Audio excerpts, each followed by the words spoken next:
What's up, guys? Welcome back to another night of spoilers. Gonna go through some of the red that was from this morning, as well as blue, which I think Colin. No, actually, you're not hyped on it. It's not Yeah. machines anymore, I guess. But if you guys get hyped on what you're seeing tonight, you can pre-order the booster box on Happy Little Hug Factory. Link in description below. It was actually very awesome. Like y'all's, I guess what's the word? Reception to this is like amazing. They've sold out their starter deck, so you can't really get those anymore until further notice. They're going to see if they can get more, but We'll keep you guys right up to date. They're talking to Happy Little Hug Factory is talking to their distributor to try and get more star decks. So we'll keep you up to date if they do in fact get them. If not, you guys clean them out. Yeah, which is crazy. Which again, here's hoping our store gets some, so I don't have to worry about that. But yeah, but the booster boxes are still good to go. So if you want to see if you can pick one of those up, again, link in description down below. And what we're looking at today for starters is from the booster box. Are you ready, Colin? Yeah. We'll go ahead and start off. In case you guys probably haven't noticed yet, but Joey's not here tonight. He had a date, so he'll be back tomorrow hopefully. But less audio connection errors. So first up, we have Carrier Camo. So it's a 2-cost 6/6 Beast Resonator, and when this card is put into the graveyard from the field, draw a card, then discard a card. So this is a pretty not great card, but what do you think, Oscar? It's okay. I mean, like, I remember it was really early in the morning for me. I just waking up and I looked at it and I was like, oh look, Red's done this, before, kind of like with was it 40 Thieves or that was called, as well as Guinevere, where they kind of draw and discard type situation. Nothing too impressive though. Yeah, especially for a 2-drop that has to go to the graveyard in order to get its effect, and it's only a 6/6, which is your average 2-drop anyways. Yeah. It's a beast, so that's at least it has a typing that can go with other stuff, but yeah.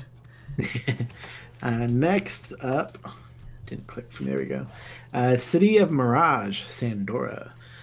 2 costs, Red in the Void edition. When a J/Resident you control is targeted by a chant, spell, or ability your opponent controls, you may banish this card. If you do, cancel that chant, spell, or ability. So basically, Wind Secluded Refuge without the draw power. Yeah. But in red form. Which is pretty cool. I like that there's a version of that now.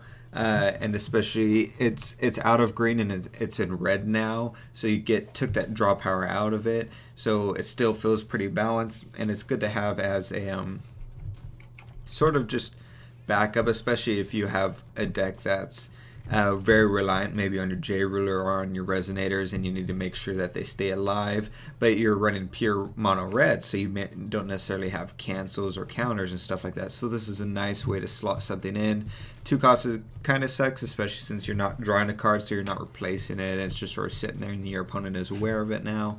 But it's still it's a good deterrent for now. Mm-hmm. It's pretty neat looking. Looks like a little island with rocks floating in the air. Is that the aliens coming in, Colin? Is that what? The aliens coming in? Oh yeah. It could be the aliens like saying, edit, undo, and they're just sucking it all back up. Flavor text as well. It certainly is real. From outside the city of Sandora appears as if a mirage. Does it though? Next up, we have Sandstorm. Darude Sandstorm. It's a 1-cost with Divinity 1 Chant Rune. You may pay 1 less to play this card from a rune area. This card deals 200 damage to each Resonator your opponent controls. That's pretty awesome. So that's pretty interesting. It's not a lot, but if you're able to get that guy in the field, 200 more, so it could be 400.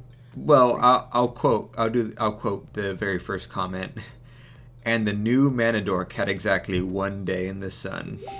Because we were talking about how the new Mana Dork was nice because there's no 200 damage things that'll instantly kill it.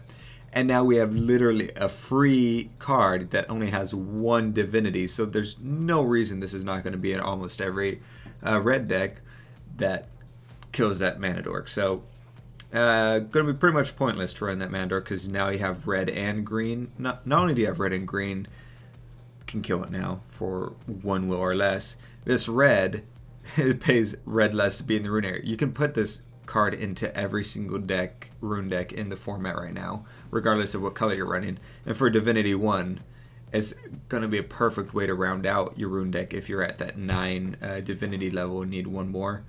Why not do 200 damage at any point in time you want to?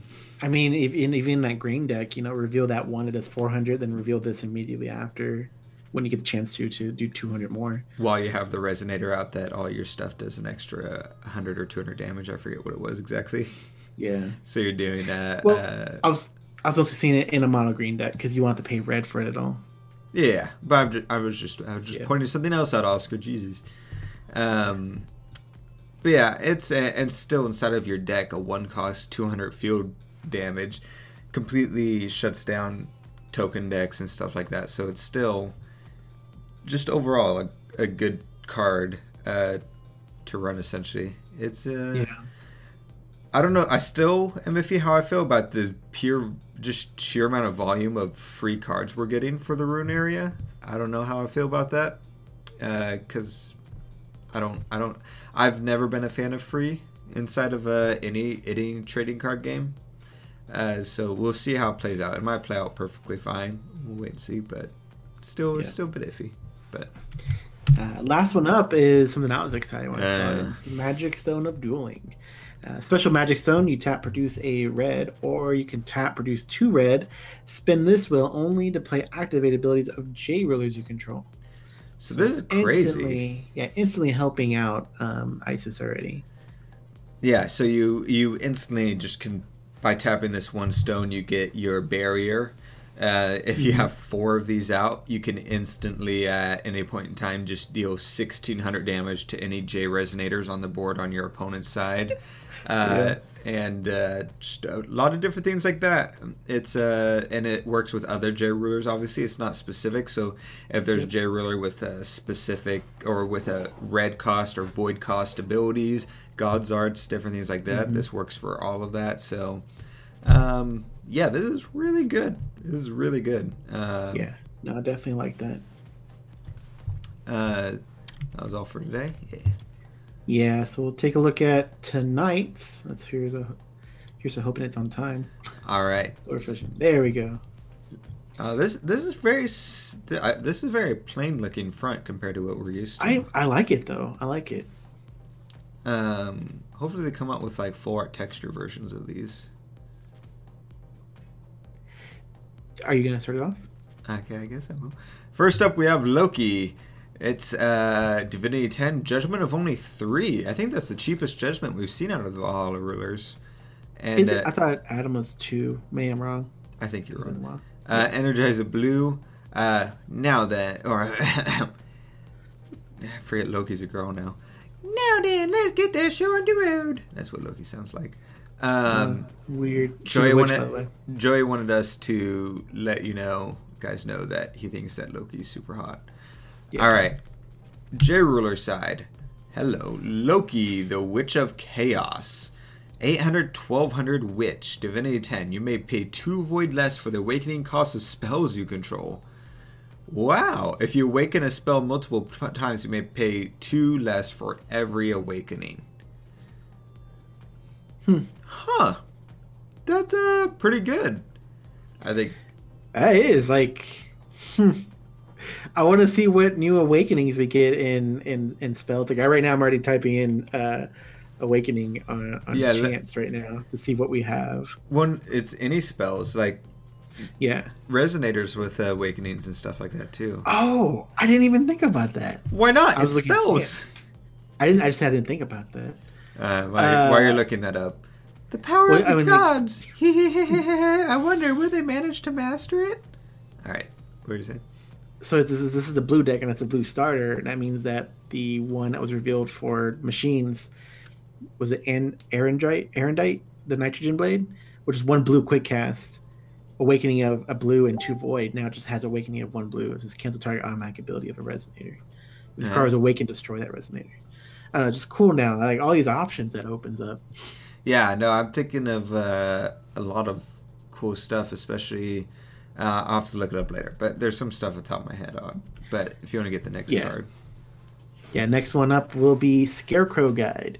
1 blue, 4/4, Fairy Tale. Ooh. Awakening of 1, enter, draw a card, then discard a card. And Yeah, so it's just reminder text. Okay, so it's a 1-drop 4/4 Fairy Tale is cool, so that we're getting Fairy Tale support, which is pretty awesome. And so you have a for one more you get to draw and discard, which is kind of cool. So it's basically with the Awakening, basically a Cheshire Cat kind of sort of. A little bit. I mean, she drew 2 and then put 1 back.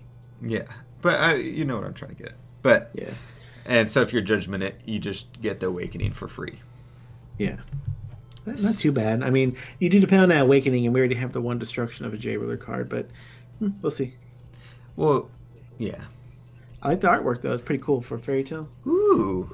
Flavor text is, this harrowing Scarecrow leads unwise travelers deep into the forest, never to be seen again. It's an evil Scarecrow guide. Next up? Or is that me next? Oh, okay. It's you, yeah. Gretl of Misty Woods. It's a 1-drop 2/6 Fairy Tale. Whenever you awaken a spell, draw a card. This ability triggers only once per turn. That's not bad. And it's a high defense, too, for our 1-drop, so she's able to survive a lot of stuff. And so it's able to stay on the field, and then you just get to keep drawing cards, especially if you're Judgmented. You're just drawing cards and getting stuff for free all the time. That's super cool, I think. Yeah. And it's pretty artwork on this one, too. Yeah, I like this blue theme for the blue cards. It's not bad. Loki took interest in the children's story of another world, one where fairy tales flourished. It wouldn't hurt to have another world to play in. Ooh. I like it. We're getting some deep into some story stuff. Next one up is Hansel of Misty Woods, 2 cost, blue and a void, 6/6 Fairy Tale. Awakening of a blue and a void. Enter, return target resonator to its owner's hand. Not bad. So basically a 3-drop 6/6 that bounces a resonator if you're Judgmented already, and then you get to draw a card if you have Gretl on the field. Yeah. Welcome, children. Loki. This is cool. I'm really liking this so far. Next up, we have Witch's House. 3-drop 4/7 Fairy Tale. When this card is put into a graveyard from the field, reveal the top card of your deck. If it's a water resonator, put it into the field. What? What? This is actually not bad, especially for these starter decks, which are all resonators. So whenever you flip, you're always going to reveal a water resonator when using it.